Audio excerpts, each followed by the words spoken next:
Hello जी, कैसे हैं? राम राम भाइयों। आई होप आप लोग सब सही होंगे। Good morning. सुबह के बज रहे हैं 8। मैं सो के उठ गया हूँ।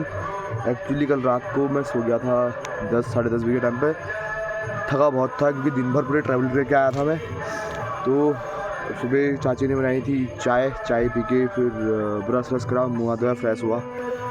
तो सोचा कि आज की व्लॉगिंग की स्टार्टिंग कर लूँ। अभी हूँ मैं चाची के यहाँ, और उस साइड में इसलिए नहीं गया क्योंकि वहाँ हो रही है बहुत भीड़ इसलिए क्योंकि सब अपने दूर दूर से आए हैं, तो सब वहाँ सोए पड़े हैं। मैं सोया था यहाँ क्योंकि मेरे को यही नींद आती है। और सामने रही दीदी आई है नहाने, और तो दीदी से बुलाते हैं आपको। दीदी हमारे ब्लॉग में कभी नहीं आई होगी ना। ये रही हमारी दीदी। हाँ, ये हमारा भाई। तो दीदी आज तुमसे पहली बार मिल रही होगी क्योंकि मैं बनाता नहीं हूँ। इनकी लड़की वो ब्लॉग बनाती है ज्योति करके, मैं उसका वो डाल दूँगा तुम्हें। तो यहाँ से व्यू अभी तो कुछ दिख नहीं रहा है, मैं आपको दिखाऊंगा बाद थोड़ी देर में। जितना दिखता है मैं उतना दिखाता हूँ आपको। ये भी इतने दिख रहा होगा आपको, देखो सामने का पहाड़, और वो पहाड़ भी टॉप की है। वो पहाड़ ऐसा लगता है जैसे कैलाश वो है अपना छोटा कैलाश का पर्वत, लेकिन ये नहीं है, वो अलग ही है। यहाँ को पूरा घोर जंगल हो गया है चाची लोग क्या, क्योंकि ताऊ लोग अपने चाचा लोग सब बाहर रहते हैं, तो चाची से ब्याह करती है क्योंकि वो पढ़ाती हैं स्कूल में, इसीलिए पूरा वो हुआ है क्योंकि बंद हो चुका है पूरा। सो ये रहा हमारा पुराने घर की बनावट। मैं दूर से दिखाता हूँ आपको पहाड़ के घर कैसे होते हैं। हमारा ये वाला रास्ता था घर ये कहाँ रहते थे हम, उधर साइड में फुगड़ान कहते हैं जहाँ। तो गाइस मैं निकल गया हूँ अपने घर से, घर की ओर को, मतलब अपने पहाड़ से घर के भीमताल की ओर को। एक्चुअली मेरा मन नहीं लग रहा था, तो मैंने कहा कि चल लेते हैं। बारात बहुत लेट लगा रही है, 12-1 बजे से निकल लिया है, तो मैंने कहा भाई कोई फ़ायदा नहीं है वहाँ रुकने का। तो मैं भी निकल गया हूँ घर से, और आपको दिखाते हैं मार्केट। मैं आज जा रहा हूँ अकेले, भाई लोग जाएंगे बराती से वहाँ से सीधे भीमताल को, या वहीं रुकेंगे। पापा और मम्मी आएंगे परसों, तो मैं निकल लेता हूँ, आराम से जाऊँगा। चलिए मिलते हैं आपको सीधे आधे मार्केट में, या आगे कहीं आपको अच्छी सी प्लेस मिल चाहिए। गुड नाइट क्या, सॉरी, मिलता है आगे। तो गाइस मैं वहाँ से आ गया हूँ बहुत आगे। अभी मैंने थोड़ा सा स्टॉप लिया है, टोपी भी पहनता हूँ ऐसे। मैं आ रहा हूँ नए वाले रास्ते से, हल्द्वानी को सीधे काठगोदाम को निकलेगा। तो बहुत मस्त रहा, थोड़ा रास्ता अच्छा भी था, थोड़ा बीच में ख़राब था, तो आराम से आया। खाना मैंने खा लिया था अपने रिश्तेदारी के यहाँ, वो को था दुकान पे, जुकाम लग गया है। और ये रास्ता जा रहा है, मैं आपको दिखाता हूँ पीछे से। इसी रास्ते से होते हुए जाना हमने, ये ऐसे। तो और यहाँ से अभी यहाँ से नहीं दिखेगा शायद, आगे से देखा मैं आपको दिखाऊंगा कि यहाँ से हमारा कैलाश द्वार, मतलब कैलाश जो छोटा कैलाश है, यहाँ से साफ दिखता है। इस टाइप की चोटी में दिखता है, वो सामने जो चोटी दिख रही इस टाइप की है, लेकिन वो आप आगे दिखेगा। मैं दिखाऊंगा ज़रूर आपको। जहाँ हम गए थे मैंने ब्लॉग भी बनाया था हरीश सर लोग के साथ, तो मज़ा आ रहा है, एक्सपीरियंस होना चाहिए। चलिए फिर मैं हल्के हल्के चलता हूँ आगे को। धूप थोड़ा 5 मिनट धूप सेकता हूँ, फिर चलता हूँ चलना, क्योंकि अभी 40-45 किलोमीटर और चलना है मैंने। चलिए फिर मिलता है आपको आगे कहीं स्टॉप मार के। तो गाइस मैं पहुंच गया हूँ, एक गांव है लुगड़ से मैं कट गया हूँ हल्द्वानी वाली रास्ते में, वो चले गया लुगड़ को। और ये रही पुल, और नीचे रही हमारी गोला वाली नदी।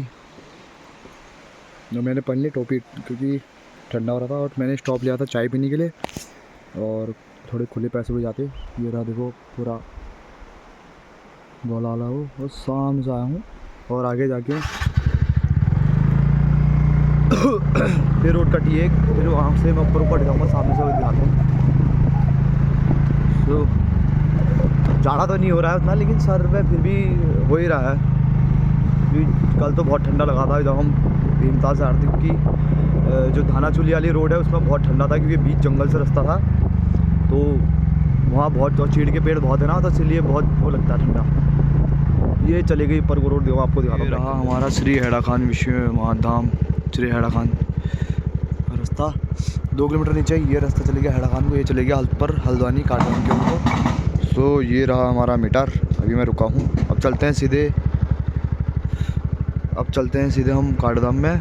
थोड़े नेटवर्क भी नहीं आ रहा है, पापा का फ़ोन आ रहा था, और आगे जाके जहाँ पापा का मतलब फ़ोन करूँगा अगर नेटवर्क आ जाएगा तो। चलो मिलते हैं आपको अब सीधे जहाँ पर नेटवर्क आते हैं वहाँ पर कोई स्टॉक करेंगे, फिर पापा से बात करते हैं, फिर थोड़ा सा व्लॉग बनाएंगे। चलिए मिलते हैं। जिसकी बात कर रहा था कैलाश पर्वत की, छोटा कैलाश, वो है ये सामने देखिए। यहाँ हम गए थे जब शिवरात्रि थी, हम गए थे उस पहाड़ी के उधर, मतलब यानी कि मेरा घर है भीमताल, वो जो पहाड़ी है उसके 2 पहाड़ पीछे हमें वहीं जाना है। उसी के सामने अपोजिट में हूँ मैं, और यहाँ से शॉर्टकट है लोगों का, लेकिन हमारे लिए यहाँ से पड़ता है शॉर्टकट। तो क्या कहते हैं, लोग यहाँ से जाते हैं नीचे से। मैंने आपको दिखाया अभी गोला पुल से सीधे ऊपर को निकलते हैं। तो चलो मैंने पापा को फ़ोन करा, पापा फ़ोन उठा नहीं रहे हैं क्योंकि बारात में होंगे शायद। चलिए मिलते हैं आपको सीधे आगे। और यहाँ से हल्द्वानी है यानी कि काठगोदाम, मात्र 20 किलोमीटर नहीं 25 किलोमीटर। चलिए फिर हम निकलते हैं सीधे आगे को, और आगे का अगर व्यू दिखाता है, अगर कहीं अच्छा व्यू मिलेगा तो आपको फिर सिनेमैटिक चेक कराएंगे। चलिए हम निकलते हैं अब यहाँ से काठगोदाम को। तो मैं काठगोदाम पहुँचने वाला, सिर्फ 5 किलोमीटर दूर बचा है, और यहाँ से व्यू मिला है लेकिन उतना अच्छा नहीं मिला है, कोहरा लगा है। तो मैं आपको दिखाता हूँ बैक कैमरे, जुकाम बहुत लग गया भाई। टोपी पहन रखी है, मैं आपको दिखाऊं यहाँ से व्यू। कोहरा लगा है लेकिन दिख रहा है, अब पता नहीं आपको दिखा नहीं देगा क्योंकि सूरज की किरणें भी पड़ रही हैं। मैं आपको दिखाऊं बैक कैमरे से। ये दिख रहा पूरा हल्द्वानी, बस हल्द्वानी की कुछ दूरी पे हूँ मैं। ये जा रहा है रास्ते से सीधे यूँ करके, तो सामने से होते हुए अंदर को कट जाएगा नीचे को, फिर ऐसा बैंड पड़ेगा, फिर वहाँ जाएगा। सामने रहा हल्द्वानी, अब पता नहीं आपको दिख रहा है नहीं दिख रहा पता नहीं, लेकिन यहाँ से बड़ा मस्त दिख रहा है ये। वाओ। चलिए आपको अगर आगे उस साइड से दिखेगा पूरा, मतलब अच्छा अरे कोहरा लगा है। अगर नीचे जाते जाते अगर ठीक ठाक दिख जाएगा तो मैं आपको वहाँ से ज़रूर दिखाऊंगा। पूरी वो जा रही है, गौला नदी आ रही है वहाँ से नीचे, वो छोटी छोटी दिख रही होगी आपको, दिखाऊँ यहाँ से दिख रहे नहीं दिख रहे पता नहीं। तो ये पूरा हल्द्वानी है, इस साइड का शायद आई थिंक गौला पार है। ये रहा काठगोदाम का साइड, और वो रहा उस साइड को स्टेडियम है। आपको दिखाऊंगा नीचे जाकर दिखेगा तो। चलिए मिलते हैं आपको, थोड़ा सा धूप सेक लेता हूँ, ठंड लग रही है, फिर मिलते हैं आपको नीचे। ये रहा हल्द्वानी, थोड़ा ऊपर से सही बेटर दिख रहा था, मैंने सोचा कि नीचे से पूरा दिखेगा, लेकिन यहाँ पेड़ पौधे बहुत हैं। ये देखिए, ये रहा हल्द्वानी, पूरा ब्लर हो जाता पूरा। ये रहा पूरा हल्द्वानी, आई थिंक काठगोदाम से वो रहा मीन हल्द्वानी, और ऊपर को जितना पता नहीं, इतना बड़ा हल्द्वानी, नाम तो मेरे को भी नहीं पता। ये क्या व्यू है यहाँ से, देखने लायक है पूरा। और मैं पहुँच गया हूँ काठगोदाम, सिर्फ 2 या 3 किलोमीटर है, और नीचे आके दिखाते हैं आपको कैसा रहता है। चलिए, और ये देखिए क्या मस्त नज़ारा ऊपर का, ये चल रही है ऐसे, हल्के हल्के चल रहा हूँ क्योंकि डिसबैलेंस ना हो जाए इसलिए। गाइस मैं पहुँच गया हूँ काठगोदाम से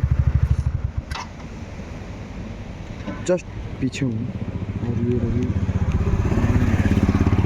गोलाली नदी, और ये रहा पुल, मैं आपको दिखाऊँ पीछे से लेके आगे तक। चलो फिर मिलता है आपको भीमताल उधर जाते। तो भाई को फ़ोन करा, भाई कह रहा है मैं गया अपने पंतनगर, और मम्मी पापा का फ़ोन लग नहीं रहा। मम्मी को वैसे बता दिया कि मैं काठगोदाम पहुँच गया हूँ, और बीच वाले भाई का फ़ोन लग नहीं रहा, पता नहीं कब आता है, आज आता है या कल आता है, देखते हैं शाम को। और चलो गर्मी तो हो ही रही है ठीक ठाक, ठंडा नहीं हो रहा, अच्छा है ऐसे, ठंडा नहीं हो रहा। चलो फिर मिलते हैं आपको सीधे भीमताल में। सुकून तो भीमताल में आता है, आप कहीं भी चले जाओ, भले ही आप होटल से बाहर निकलो या हल्द्वानी आ जाओ या कहीं नैनीताल चले जाओ, लेकिन जो सुकून है भीमताल पे वो कहीं नहीं मिलता है। चलो भीमताल पहुंच के आपको दिखाऊं मैं अपना भीमताल, क्योंकि मेरे को तो बहुत मन लगता है भीमताल, तो वहाँ भी मेरा मन नहीं लग रहा था, बड़ी धो करके, एक तो नेटवर्क नहीं आता, ऊपर से मज़ा भी नहीं आता वहाँ। तो चलो भीमताल मिलता हूँ आपको फिर मैं, भीमताल की लेक, क्या मज़ा आया हाँ, सुकून अलग ही सुकून होता है भीमताल में। चलो फिर मिलता है आपको सीधे भीमताल में। ओके बस मैं रुका हूँ अभी रानीबाग पुल पे, और चाउमीन खाने के लिए रुका हूँ, चाउमीन और चाय खाने, फिर चलते हैं भीमताल को। भूख ऐसी लग रही है थोड़ी, तो मेरे को सोचा चाउमीन खा लेते हैं थोड़ी सी। चलिए फिर मिलते हैं आपको फिर राइडिंग पे भीमताल पहुँच के। एवरीवन शाम के बज गए हैं 3, और मैंने आके नहा लिया है, फिर 5-10 मिनट क्या कहते हैं बिस्तर में लेटा था, क्योंकि सर में बहुत धूल घुस गई थी, तो इस वजह से मैं नहाना पड़ा, और इस वजह से नहाने का मन भी नहीं कर रहा था ठंडे से, तो मैंने सोचा कि वहीं जाके नहाऊंगा घर पे सीधे। तो पहाड़ गया था, बहुत अच्छा एक्सपीरियंस रहा मेरा। वापसी में आते वक्त बड़ा अकेला आया, क्योंकि उसके दो रीज़न थे अकेला आने के। पहला ये था कि व्लॉग में अच्छे मतलब रुक रुक के जाना होता है, तो नहीं हो पाता है और लोगों के साथ। दूसरा रीज़न ये था कि जहाँ से बारात जा रही थी वो रास्ता बहुत ख़राब था, जो इस वजह से मैं वहाँ से नहीं गया। मेरे को लोगों ने बोला था कि कहते हैं वहाँ से मत जाना, स्कूटी तेरी गिर जाएगी, मतलब रपट जाएगी, इसीलिए मैं फिर वहाँ से नहीं आया। फिर वहाँ से रास्ते में आया, फिर आधे रास्ते में मैंने रुका, चाय पी, फिर हम सीधे आ गए। सो वीडियो आपको अच्छी लगी तो लाइक शेयर सब्सक्राइब करना ना भूले, और फैला देना अपने सब दोस्तों पे, भाई बहन जितने हैं आपके आपके परिवार के फैमिली मेम्बर्स। तो बहुत जल्द मिलेंगे नए व्लॉग के साथ। नया व्लॉग मेरा आएगा 3-4 दिन के बाद। जो मैं मम्मी के साथ गया था वो व्लॉग मैं डाल दूंगा आज शाम को, और ये व्लॉग मैं डालूंगा आई थिंक कल या परसों। एक व्लॉग आएगा 27 से 28 को मैं जा रहा हूँ कहीं जगह, वो भी शादी पे जा रहा हूँ, जहाँ इससे पहले मैं गया था। इससे यहाँ भी एक और उन्हीं के भाई बहन की शादी है एक और। तो चलो मिलते हैं आपको फिर नए नए व्लॉग के साथ मिलेंगे बहुत जल्द। तो लाइक सब्सक्राइब करना ना भूलें, कमेंट करके बताना कैसे लगा व्लॉग। कोई गलती होगी तो आप वो भी बता सकते हैं कमेंट में कि ये व्लॉग पे ऐसा ऐसा रहा। चलिए बाय, गुड नाइट। अब हम शाम की तैयारी करते हैं, फिर सोते हैं।